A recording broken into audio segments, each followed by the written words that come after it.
Fala galera, Matheus Starling e Daniel Figueiredo para o canal da Starling, aqui é do Muff Music.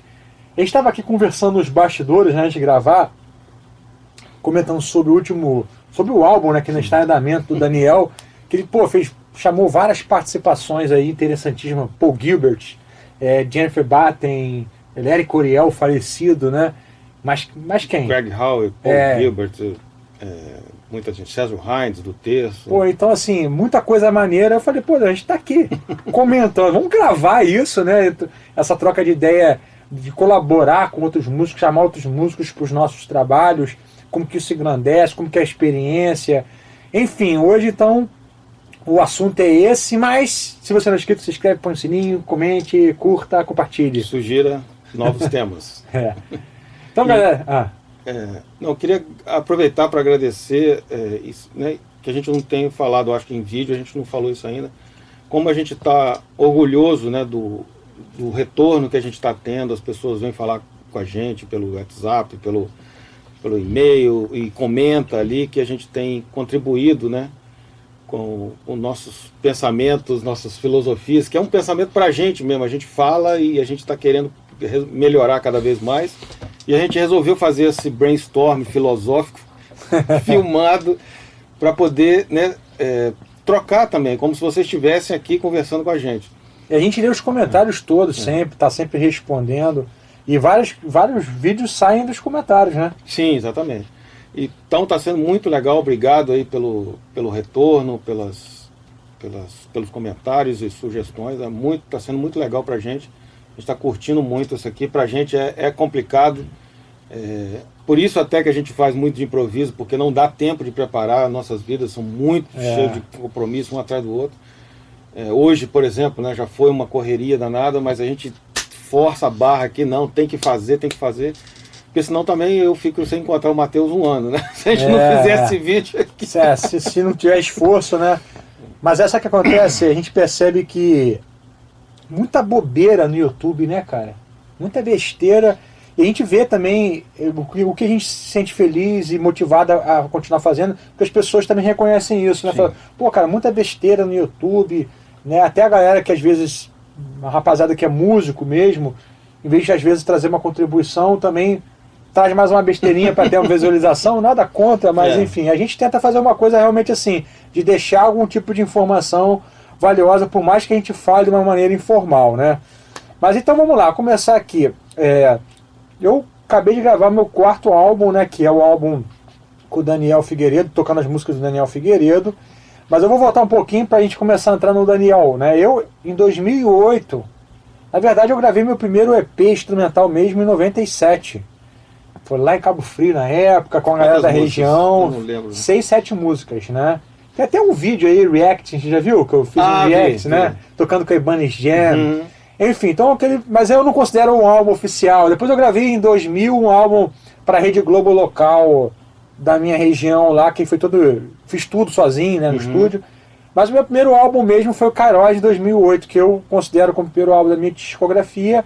E foi legal porque começou a ter essa questão da colaboração de outras músicas. Quem que você chama para gravar, né? Qual o propósito? Muitas vezes você percebe que um músico, ele quer gravar um álbum e ele chama uma grande estrela. Às vezes o cara junta o dinheiro. Aconteceu isso uma vez, cara, lá em Boston. Um cara era músico, ele foi morar em Boston, mas ele teve que trabalhar como pedreiro, essas coisas, né? Ele ficou com a mão dura. Aí o que ele fez? Nossa. Ele juntou o dinheiro dele, o sonho dele era gravar um álbum com os caras grandes, Frank Gambale, Dave Weckl. Aí o cara pegou, tipo assim, cara, $20 mil, juntou, escreveu as músicas dele e chamou esses caras pra gravar, né? Os caras olharam essas músicas, cara, isso aqui, meu irmão, vai ficar um mês ensaiando, um monte de convenção pra todo lado. Pegaram o álbum do cara e transformaram no que eles quiseram, assim, sabe? Tá. O cara, de certa forma, ficou satisfeito e feliz, mas é aquela questão de você chamar pessoas pra gravar que não necessariamente estão a fim de fazer parte do projeto, né? E foi uma coisa que eu vi aquele filme agora do Fred Mercury, né? E não sei se chegou a ver o filme? Sim. E ele fala uma coisa que no momento no filme que eu achei bem interessante. Ele falou o seguinte, ele rompeu com a banda fazer o solo dele, e falou assim, galera, vamos voltar a fazer o Queen, eu tô com saudade das suas teimosias, né? Porque quando o projeto é de todo mundo, esses conflitos são bons. Sim, sim. Teve aquele lance do Dream Theater, que o Marco Portnoy saiu, né? Entrou, esqueci o nome do cara, que até professor da Berkeley, tinha tocado com ele já. Mandini, é. Aí o pessoal fala, pô, sentimos falta do Mike Portnoy, que o Mandini é muito mais músico técnico completo do que o Portnoy, mas tem uma coisa do Portnoy que é esse lance do, não, cara, esses 2 bumbos eu não vou fazer aqui não, cara, eu vou botar essa metralhadora de bumbo aqui, porque eu vou botar isso aqui. Então tem coisas assim, que se o músico ele não veste a camisa, não vivencia o projeto, desvirtua o projeto.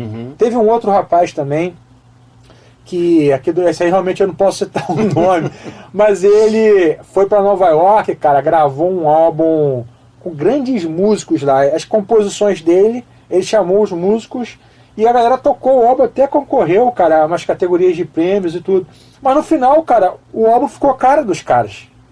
Não ficou a cara dele, porque ele, assim, cara, vocês têm autonomia para fazer o que eles quiseram. Os caras fizeram o que eles quiseram. Então é o seguinte, estamos falando de várias coisas. Aí vamos chegar aqui no Daniel, que fez o álbum dele, fez as composições dele, gravou na maneira que ele quis e chamou alguns músicos para fazer pequenas contribuições, né? Eu, quando eu gravei o Kairos em 2008, eu fiz 2 bandas. Uma banda de gringos, que gravamos 6 músicas ou 5 músicas. Todo mundo era de algum lugar do mundo, que eu conheci na Berkeley, e uma banda de brasileiros, né? E os outros álbuns que eu fiz, os 3 depois, foram bandas fixas, né? Toda a banda gravando os mesmos músicos do início ao fim, que é o tipo de coisa que eu gosto, que você entra no estúdio, grava ao vivo, resolve tudo no dia, vaza e acabou o álbum, né? E agora eu vou passar para o Daniel, porque o projeto dele já está há 2 anos, né, acontecendo aí, porque são essas contribuições pontuais que você, não, essa música eu quero Greg Howe, essa música eu quero Paul Gilbert, e o cara vai, grava um solo remotamente, você tem que trazer. Então fala um pouco aí, por que você chamou esses caras, por que essas contribuições? Eu acho que legal, que também é um papo interessante, que eu acho que eu não falei aqui ainda. Primeiro, assim, eu sempre tive estúdio, tenho estúdio há muitos anos. Mesmo tendo estúdio de 4 canais, eu não tinha as minhas músicas, eu não tinha interesse de fazer o meu disco, porque eu achava que, como eu sou muito experimental e muito eclético, ninguém ia entender. O disco ia servir como atestado para me internar, o máximo que podia ser. Então eu ficava, e eu sempre falei isso com o artista, não, eu quero fazer o disco do meu jeito. Eu falei, cara, então faz e fica dentro de casa escutando você. Porque se você, entendeu? Você não quer respeitar, você não quer entrar em sintonia com o público, então para que você vai lançar? Não tem um sentido, eu acho. Não é questão de se vender nem nada. É uma questão de você ter comunhão com a música, entendeu? Então eu não sentia essa comunhão, porque eu achava que as minhas ideias eram muito doidas. E, cara, quem vai querer comprar vou lançar isso por causa de ego, só para falar que eu lancei? Eu não via sentido, tanto é que eu falava com os clientes. Então fiquei, sei lá quantos anos, com estúdio, sem ter disco nenhum. E ninguém cobrando. Cadê seu disco? Pô, grava um disco de guitarra, grava um disco de trilha, grava um disco não sei o que, blá, blá. O que lançou foi disco aí de coletânea de trilha, das novelas, tá? Mas disco Daniel Figueiredo nunca teve. Solo, né? O solo. Né? Até que um dia eu conheci, eu acho que começou assim, pelo que eu me lembro, o Jamie Glazer, que é um guitarrista que já tocou com Chick Corea, com Manhattan Transfer, com aquele cara do Canadá, esqueci, o Bryan Adams, grava pra muita gente, um cara muito foda aí. Desculpa, foda, não sei se é palavrão ainda, se já não é, se já não é. Já botar top. E eu falei, cara, pô, queria que você tocasse uma música comigo, vamos fazer um clipe. Vamos fazer, eu gravo daqui, você grava daí, uma brincadeira de bobeira. E foi muito legal, combinou, deu. Aí, o que eu tinha falado? O Roman Mirotnichenko, que é um guitarrista da Rússia, que eu conheci também através do Frank Colon, todos esses dois eu conheci através do meu grande amigo Frank Colon, percussionista, que está finalizando o disco dele aqui, inclusive. Que eu participei. O Matheus participou. Não ouvi então, minha tá vendo? participação ainda, mas está lá. Então o Roman escutou algumas trilhas minhas e me pediu para colocar no disco dele. Ele colocou 3 trilhas minhas, ele adicionou a guitarra, remixou, acho, não lembro se remixou, mas adicionou a guitarra dele e colocou num disco ficou muito bom. E aí, o que eu comecei a ver? Eu falei, peraí, cara, aí existe um projeto. E eu tenho muito respeito, assim como o seu disco. É um projeto, tem uma coisa ali em volta. Não é um disco do Matheus. Então, ó, o Matheus interpretando temas do Daniel Figueiredo. E um artista que tem muito isso, que eu estava comentando ontem, que não estou lembrando com quem? Deu branco agora. Mas era a Beth Carvalho. A Beth Carvalho, uma das coisas que eu, né, admiro ela por várias coisas, mas essa coisa, ela tem uma noção de coisa, de projeto, que um disco tem que ter caramba, tem que ter uma concepção, uma coisa diferente, uma coisa a mais, sim, do que só um monte de música junto. Sim, tem. Então, isso é legal, eu fiquei muito satisfeito, porque eu também sempre pensei assim, num disco como o progressivo tem muito, né? Ó, esse aqui vai falar sobre a luz. Sim. Esse aqui vai ser, não sei aí o quê. Tem a introdução, aí tem a luz, depois tem a sequência da emenda na outra música. A escuridão, ao contraste. Muito bom. Então, isso também é muito comum no erudito, né, cara? Erudito, não sei. 4 estações, né? Tem muito isso. O álbum é uma concepção, é uma música só com várias variações da música, sim, né? Então, eu acho isso muito legal. Então, aí eu vi, cara, agora vale a pena. Porque existe um conceito. São trilhas minhas que eu fiz, que eu gosto muito, que às vezes tocaram 1 vez, 2 vezes na novela, mas com elas regravadas agora por músicos, porque a maioria dessas trilhas só eu tocando, então agora vai ser regravado, vou chamar os meus amigos, que sempre se ofereceram para gravar no meu disco, e eu não tinha disco para aproveitar dessa grande generosidade deles. E vou fazer um álbum, então, com Jamie Glaze uma faixa, com Roma Miroshnichenko outra, e com Paul Gilbert, e com Marcus Klein, e com os guitarristas que eu admiro, assim, que tem uma lógica no conceito.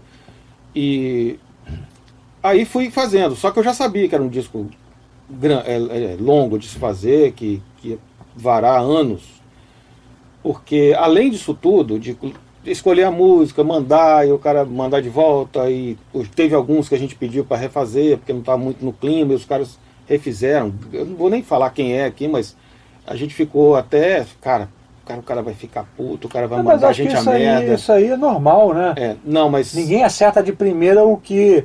Até porque é remoto, né, cara? A pessoa não está ali dizendo, pô, eu quero isso... Uhum. Acho que isso aí não é nem uma questão de expor negativamente o artista, né? Mas alguns... Fala o nome. Um dos casos que eu estava comentando com o Matheus e que acabou gerando esse vídeo, foi a Jennifer Batten, que ela gravou. Aí eu fui pegar na música, escutei tudo certo, mas fui pegar na música para finalizar muito tempo depois. Então ficaria muito ruim, 1 ano depois, eu falei, bicho, dá pra você refazer, né? Realmente é complicado. O que eu ia... Tinha um pedaço, na verdade eu não ia refazer, eu ia avisá-la que tinha uma parte do solo que eu ia tirar.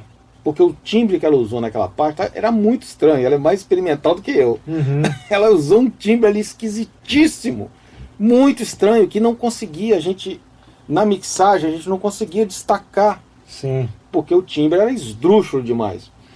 Mas aí que vem... Você sabe o que ela usou de efeito? Cara, eu não sei, que é um defeito, eu acho que é do Guitar Rig aquele efeito, eu não lembro. Mas não sabe o que é? Assim, era um flanger, alguma coisa assim?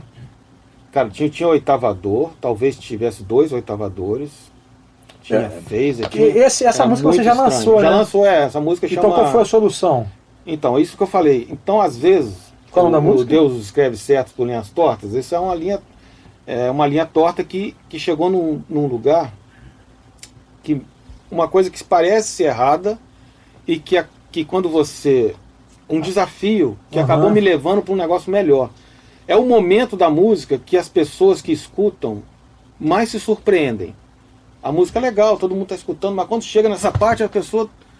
Caramba, que dá... Vocês assumiram isso como uma novidade, assim. Aí, como eu tenho esse ouvido muito aberto, escuto música eletrônica, música de tudo quanto é jeito e gosto de vários estilos, eu lembrei de fazer aquele filtro que tem muito em música eletrônica, em trance, que fica... sim. E vai abrindo, você corta as frequências todas e vai abrindo. Aí por quê? A gente tirou toda a música e começou a abrir o filtro, e nesse pedaço ficava a sua guitarra dela sozinha. Então resolveu o problema, e acabou... Para resolver o problema, eu criei um momento na música que ficou memorável. Se não fosse aquilo ali, aquele timbre louco, não me levaria Sim, sim. a...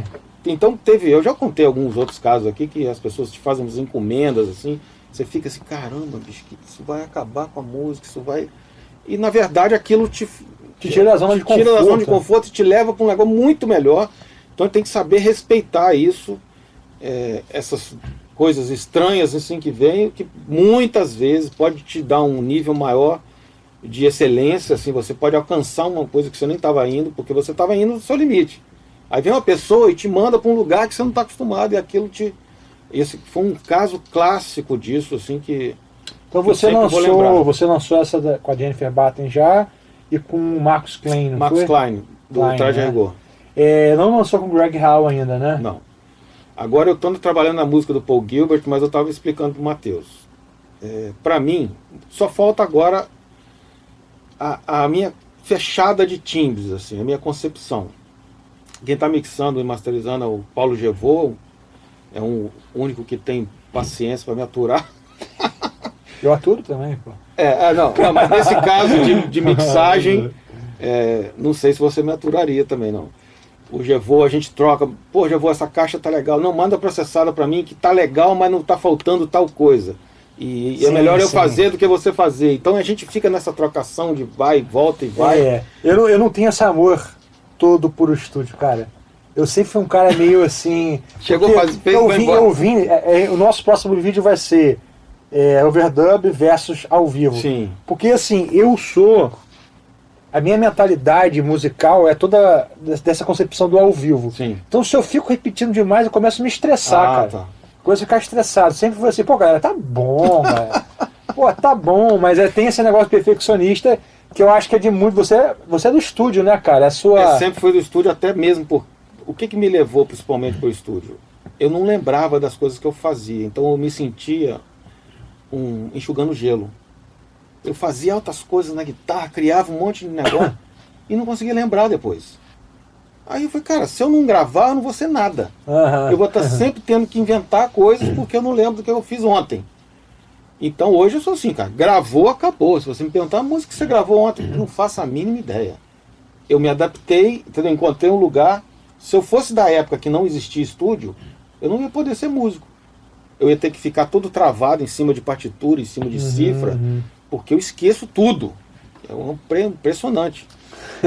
Mas olha só, para a gente tentar organizar aqui, então o Daniel está falando de uma percepção de álbum.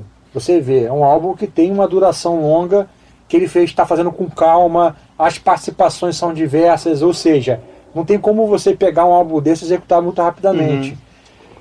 Diferentemente do projeto que eu gravei, inclusive esse último projeto, que a gente gravou num dia só. Por que eu estou falando isso agora? Porque é importante que você, antes de chegar e começar a gravar, você já entenda o seguinte, cara, eu já sei que esse projeto é para isso ou não é para isso, porque senão você fica frustrado. Sim. Você vai lá, começa o negócio, começa a ficar ansioso. Não, tem projetos que são para meses. Tem projetos que você pode e seria até melhor executar mais rapidamente. E aí já vai dar lugar ao nosso próximo vídeo, que sairá na semana que vem, mas nós vamos gravar agora, que é sobre o overdub e gravar ao vivo, tá? Mas só para que a gente possa deixar uma informação mais precisa para vocês, então não tem uma questão de o que é o melhor e o que é pior. É claro que todo álbum que você pode chamar participações brilhantes é bom porque no dia que você vai e lança o álbum, participação do Paul Gilbert. Obviamente, os fãs do Paul Gilbert vão se sentir compelidos a estar assistindo, ouvindo a música, então você tem um ganho para você, né? Mas o desganho é esse desgaste que você tem de ter que aguardar as participações. Obviamente você tem um dispêndio financeiro maior, você tem que mandar lá para fora, voltar, apesar de ser feito digitalmente, cada música em algum lugar vai cobrar de uma maneira, então você tem que pensar em orçamento, pensar em duração do projeto, nessas contribuições. Nesse álbum mesmo com o Daniel, quando eu comecei a fazer os arranjos, a gente pensou em fazer algumas participações, você lembra? Eu cheguei a falar, eu acho que nessa música eu vou chamar um cara tal do sax. Depois eu pensei, cara, isso aqui vai fazer com que o projeto demore mais, que a gente tem que ensaiar com esses músicos. E como todo mundo tem uma vida corrida, falei, cara, vou fazer o seguinte, vou fazer todos os arranjos eu, Cleiton, metade cada um. Acho que eu fiz 6 ou 7 arranjos, o Cleiton fez 3 ou 4. E aí, cara, 20 dias arranjo feito, 20 dias ensaiou, gravou, mixou, masterizou e pum! E também já estava colocado na sua agenda, né? Isso. Cara, eu quero que esse disco saia no dia tal, porque tem as férias, tem não sei o que, você já estava... Então demos até uma corrida. Peraí, isso aqui vai travar o projeto, vai atrasar, não sei o quê. Exatamente. E o meu não, o meu é um disco de hobby, entendeu? Que não tem uma data, não tem expectativa, eu estou fazendo e eu quero ficar satisfeito com ele. É totalmente diferente de um disco de carreira, de um músico que precisa do disco estar lançado tal dia para fazer show, para lançar não sei o que, em tal plataforma. Sim. Cara, o meu eu quero ficar satisfeito, e eu estou ficando satisfeito até agora, isso que é importante. Não é porque eu fico mexendo 3.000 vezes, é porque eu quero passar o som que está na minha cabeça para o computador, e às vezes eu simplesmente não tenho tempo suficiente para experimentar até chegar. Mas nessas 2 músicas eu cheguei e estou satisfeito. Estava contando para o Matheus que eu escutei em outro estúdio, passei, sei lá, 2, 3 meses sem escutar, e quando eu escutei lá eu estava satisfeito. Então, assim, vale a pena. Até falei com o Gevô, tenha mais paciência, que vale a pena. Todo mundo está gostando. E mais importante, eu ainda estou satisfeito. Depois de 2 meses, não mudaria nada. Então esse equilíbrio, esse ponto de equilíbrio que eu acho, esse negócio de perfeccionismo, que eu sempre lutei contra isso, hoje eu entendo que não é perfeccionismo, né? Assim, aquela coisa que nunca chega. Tem um ponto de cozimento ali, um ponto que é aquele ponto. Você tem que achar esse ponto. Depois você estraga, e antes não está pronto ainda. Então chegou naquele ponto, como essas 2 músicas chegaram, é isso aqui. Só tá tudo amarradinho. Para mim, você pode achar horrível. Então ali você se sente e lança. No meu caso, que eu posso esperar, tá tranquilo, mas num projeto normal, de gente normal, você tem que colocar um monte de consideração. Você vai ter que ir mais pro lado do Matheus. Ó, bicho, esse cara aqui vai contribuir, mas vai atrasar. Sim. Esse atraso vai dar mais prejuízo do que ele vai contribuir. Então, eu acho que tem que ser colocado isso tudo. O meu projeto não serve como parâmetro para um cidadão comum, eu acho, entendeu? E o tipo de projeto seu também é aquilo que você falou, né? Como a pessoa não está fazendo a contribuição na sua presença, muitas vezes você pode enviar para um grande músico e voltar um resultado que às vezes você não curte tanto. Tem esse risco, né? Quando o tipo de projeto que eu fiz, eu tenho domínio de ponta a ponta, porque as pessoas estão ali. É uma coisa que a gente faz no nosso álbum, todas as músicas a gente grava 2 takes. Um vai ter que ficar. Mas vai ser só um também, 2 takes, sempre gravando de ponta a ponta. Mas é isso, tu quer fazer mais alguma contribuição? Assim, eu pretendo, se eu fizer mais um, eu pretendo fazer mais a ver com você, entendeu? Com data certinha, é aquilo, não é, passou do dia 20, tem que estar aquilo ali. Porque também essa cobrança, e eu não quero essa cobrança, Daniel, cadê o disco? Cadê o disco? E realmente, olhando de fora, parece que eu sou um maluco que fica aqui 20 dias mexendo, equalizando um bongô, entendeu? Eu não quero. E não é, na verdade, não é isso. Assim, quando eu tenho tempo, eu vou lá, mexo, e tem que sair para fazer outra coisa. Então, realmente, falta de tempo. Mas, por fora, fica essa imagem que eu não quero. É o cara que nunca termina o disco, essas coisas assim, pega mal. Uma coisa, um prejuízo que eu não estou afim de coisa. Mas, atualmente, eu não tenho condição, né? E esse tipo de disco também que você está gravando, é normal, assim, você ter uma empolgação inicial, aí daqui a pouco vão entrando outros projetos interessantes, deixa um pouco de lado, daqui a pouco você, tem que voltar! Aí dá aquela empolgada de novo, daqui a pouco dá numa desempolgada, não tem um pouco disso? Cara, nesse disco até que não, cara, porque eu acho que tem muitas coisas empolgantes nesse disco. Cara, o Carlos Bala, o baterista que gravou uma música, cara. E esse cara tem uma história interessantíssima, que a primeira vez que na primeira não, só acho que foi a segunda que eu entrei como arranjador num disco, da Gil Melândia, a Gil, né, que gravou Maionese, aquela coisa. Maionese, eu toco naquela música. E ele tava tocando e, cara, ele é um dos melhores bateristas do mundo, com certeza. O Carlos Bala é uma coisa impressionante, uma máquina, uma coisa... E é uma unanimidade, assim, entendeu? Não tem nosso abração pro Carlos Bala, se você está assistindo aí em algum lugar desse Brasil, varonil. Aí, o que eu falei? Lá em 1800, quando o Arco-Íris era preto e branco ainda, nessa época que a gente estava gravando, fiquei empolgado, primeira vez que eu encontro com ele, já era fã dele há muitos anos, ele lançou um disco High Life maravilhoso. que eu escutava até gastar, e eu falei com ele, pô, Carlos, cara, eu sou muito seu fã, cara. Se um dia eu gravar um disco instrumental, quanto que você cobra assim para gravar, para participar, pelo menos uma faixa? Uhum. Aí ele falou, disco instrumental no Brasil? Cara, não tem coragem de cobrar, não. Cara, aí eu fiquei com aquele negócio na cabeça, falei, caramba, bicho, que doido, aquele trunfo que eu tinha. Mas assim, eu não ia fazer um projeto só para enfiar o cara ali. Então, nesse disco, eu consegui usar esse crédito, só que eu não tive coragem de pedir ele de graça também. Eu fiz questão de poder pagar, já que eu posso, Sim. agora, né? Naquela época realmente ia ser apertado, mas agora eu posso. Então foi muito legal isso, cara. Legal. Foi uma das histórias desse disco que me realizam muito, assim. E é uma música difícil. A curiosidade dessa música. Eu falei, cara, essa música tem duas partes. Uma lembra o John Bonham e a outra lembra o Steve Gadd. Aí, cara, os meus dois ídolos. Eu falei, você tá me dando um presente, ele falou assim. Então essas coincidências doidas, né, que acontece, que foi muito bom demais. Mas já falei muito do meu disco. Depois E se você não sabe quem é, Carlos Bala foi o batera do Djavan no momento áureo ali, né, da carreira do Djavan. Então, com as melhores músicas do Djavan que você ouviu, as maiores, né, não melhores, as maiores, tem Carlos Bala lá. Mas ele já gravou com Deus, Mundo, mais alguém, é um músico de estúdio assim, mais requisitado, eu acredito. É verdade, Então, galera, se você não conhece a Starring Academy of Music, que é uma escola presencial no Rio de Janeiro, Kids também, e escola virtual para o mundo inteiro, tá? Deixa a tua opinião aí, vamos chegar junto. Ficar com Deus.